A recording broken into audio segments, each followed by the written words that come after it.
Jonga kaninzi laa mini undithumelela ndiqonde Tite ibhalwe nguye napha wam le ncwadi na okanye mhlawumbi ibhalwe ngomnye umntu le ncwadi emntwini ongakwaziyo masiyiqale emva tata ngoba ndithi xa ndikwazisa ndithi ngumbhalo ophuma ezandla siphinde kwenye icala xa simrhobisa umphulaphuli simazisa siphinde sitsho sithi ngomnye wabapapasha ndiqonda into yokubana ngaba sele benceda abantu abaliqela kakhulu not only apha eNtshona Koloni okanye nje eMpuma Koloni sithi uMzantsi Afrika uphela uye waqinisekisa okokuba uyafikelela kuye wonke ubani umpapashela incwadi kodwa ke qabaqaba ngemvelaphi mhlawumbi. Alright mhlekazi, uNkuthalo ngwaseLady Ephraim Echubeni ezalwa ke ngusisi Noxolo Tyhothulo nobhuti Makhosandile Thumana. Okay. Uzalelwe kwele Nhlanzi kwakhulela emakhaya naseStrand. Ufunde izifundo zokhankasa, into angayenzanga esikoleni ngunomathotholo kuphela. Andiwazi uba waphose kanjani. Yeah, i-filmmaker, i-television producer, i-publisher, ngumbhali. Okay. Uke wasebenza ke nakwiphephandaba lokuhlala kulaa mandla aseStrand. Okay. Ubhale iincwadi ezingama-48 ezingama-42 sesiXhosa, ezintandathu sesiNgesi. Hey, ubuse ufikile apho kunomathotholo ngoba ubuse ufikile nakwiphephandaba. Andiyazi mandoyike ziyavakala izinto because ufikile ungayibeka ngolo hlobo because kakhulu tata siyayibulela kakuhle atye bangiteketeke lo mbali ndicinga into yokubana ngaba uba singake simelele ngayo kungaphela ixesha lethu singafikanga kule ncwadi xa sinawuke sihambe ngayo yiyo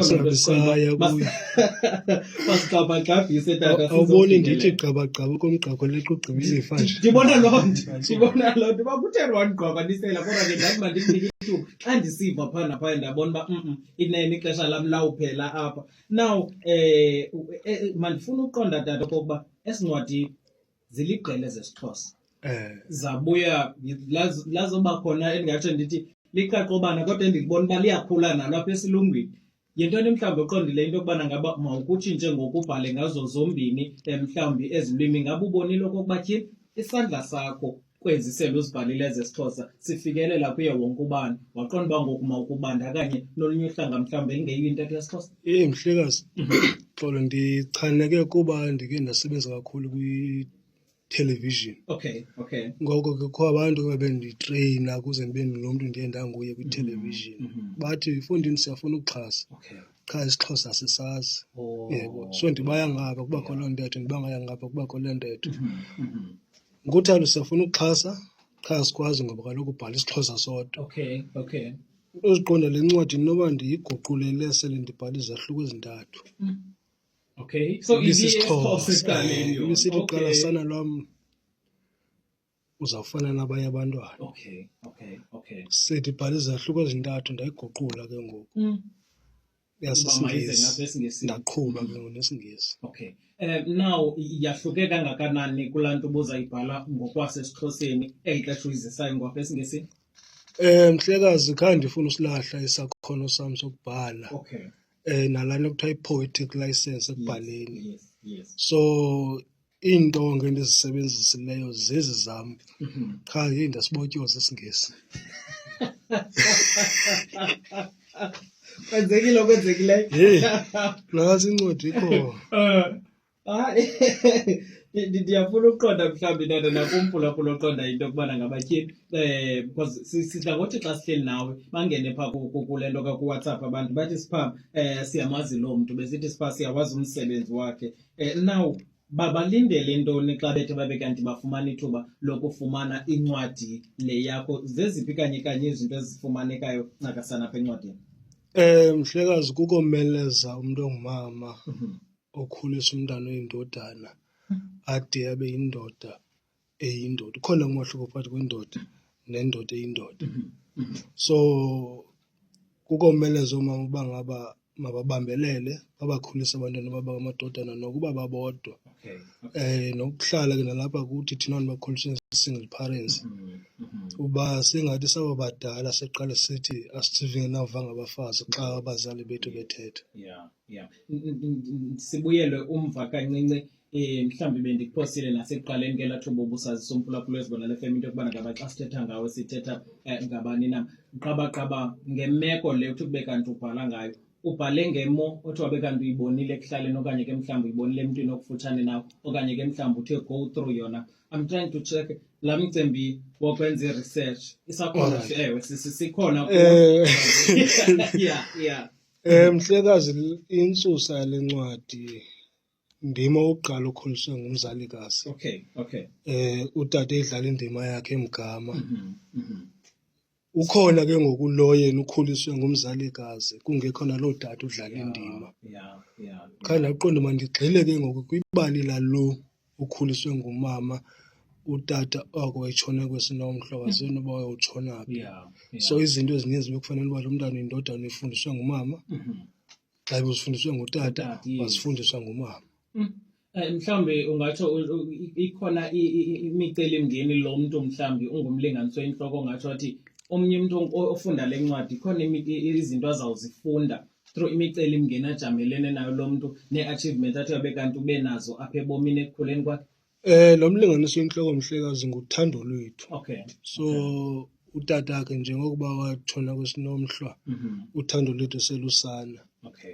Imicelimngeni ahlangane nayo, yabona Mhlekazi, akhona ibuhlungu uthi ungumntana xa uhleli nontanga ndini umzali esikolweni. Phofu kaqhayisa omnye xa uyancula uba utatam wenza oku, utatam wenza le. Mna bendamene utatam sathi shame esisiaramzoni kuthi uba ngathi watatam nasi ityetyombe sona. Yebo. So yonke laa nto ixesha elinintsi ngoku oontanga bethu abamoshayo, abakhuthuzayo, abaqhiza izindlu zabantu, xa ubuza kusuke kuthini efondini, athi hayi ndakhula ngaphandle kotata. So soloko i-excuse laa nto lolahlo uba akho, so nxa utata ebengekho yonke laa nto. So uthando lwethu yena lo ungumlinganiswa intloko apha ukhule ngaphandle kotatakhe, ukhuliswe ngumama yedwa. Kodwa xa liphela ibali liphela eyindoda eqiqayo, eyenza izinto isezingqondweni kakuhle, ingenzi izinto ezitenxileyo agqibe isithele ngento ethi ndikhule ngaphandle kotata.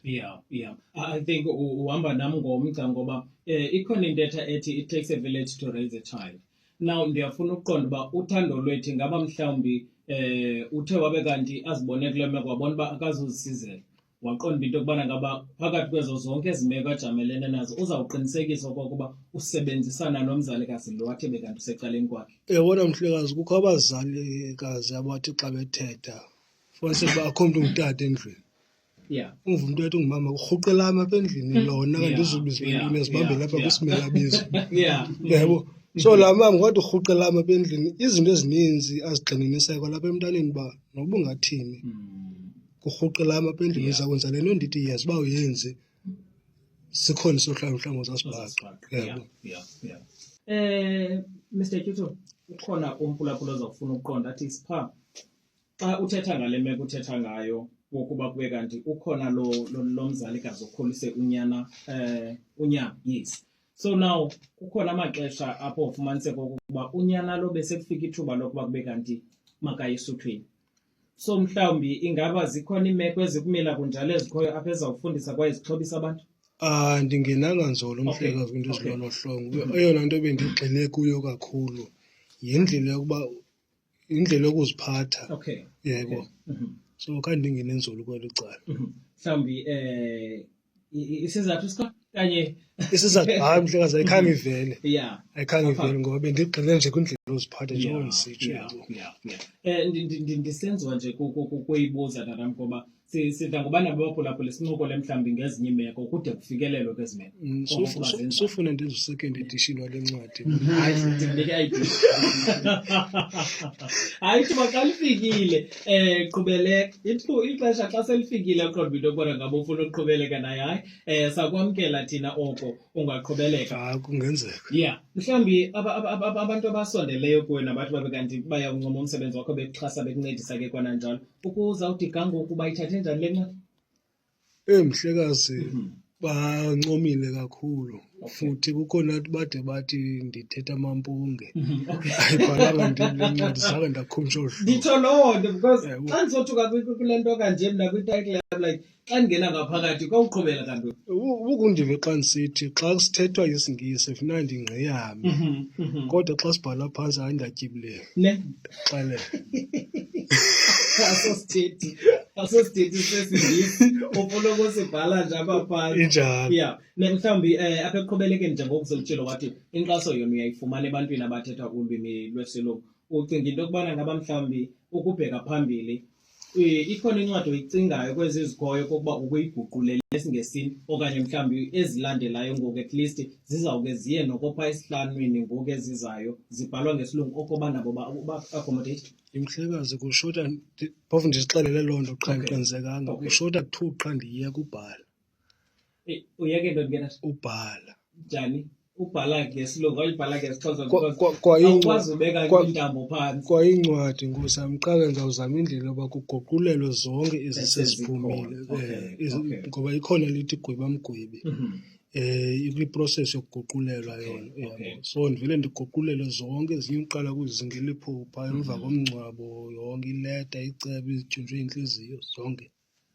Ifike nilengcika iphenjelwe yinto lengcika yakhe ufuna ubeka phantsi intambo yintata ufuna ugxila kakhulu kweli cala lokuba ngulena umpapasha. Ewe mhlekazi mandiphushe nelaphulo nasasike sancokola ngalo lithi ezethu incwadi. Senze ihlumelo no bakhona abantwana abancinci abasafuna ubhala ke ndijongane nabo ngokubiza ii-workshops ndibatreyine yonke laa nto. Ukuzawuthi kangoko lephulo elo mhlawumbi lihamba kanjani kanye lisekwipipeline? Mhlekazi zikhona iincwadi zayo kaloku ezambongo zazilapha kuqala. Yes. Lilo lelaphulo likhona enye qha engekayiprindi kwase wasweleka umfana endandiyenza naye loo ncwadi. So ikhona incwadi izawuphuma ngekudala. Okay. Then zikhona ezinye ngoku esizipheka iincwadi zeliphulo. Tyhini ezithi incwadi unayo nefestival ngoSeptemba. Okay. Watsho wakhumbula. Ndiyilibele.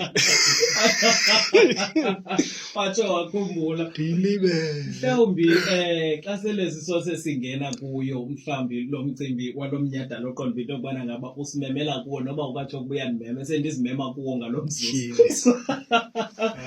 Mhlawumbi makulindeleke ntoni pha okanye wonke ubani oqonda into yokubana ngaba unaso isakhono sokuba ngumbhali. Wonke ubani ocinga into yokubana ngaba ufuna upapasha iincwadi zakhe wamkelekile pha? Mhlekazi kwamntu oziva eyinxalenye yoncwadi wamkelekile. Njengoko ndisitsho uba into ebizisayipheka kodwa yenzeka into ngoSeptemba andiyipheki ndedwa. Okay. Ndikhoshi nondingakhange uba ndiyipheka nabani. Okwangoku ndisayipheka neLanga Library. Okay. Okwangoku. So sisithuba sababhali asele bepapashile abafuna upapasha nabantu ababhale iincwadi bangayazi uba bangazithengisa phi njani. Lithuba labo befunda ngezo zinto kube kunee-creative writing workshops kufundiswa abantu yonke laa nto. Yes. Because Sindithethisa nzulu ngale nto mani. Yima ngoku. ikata sengxoweni.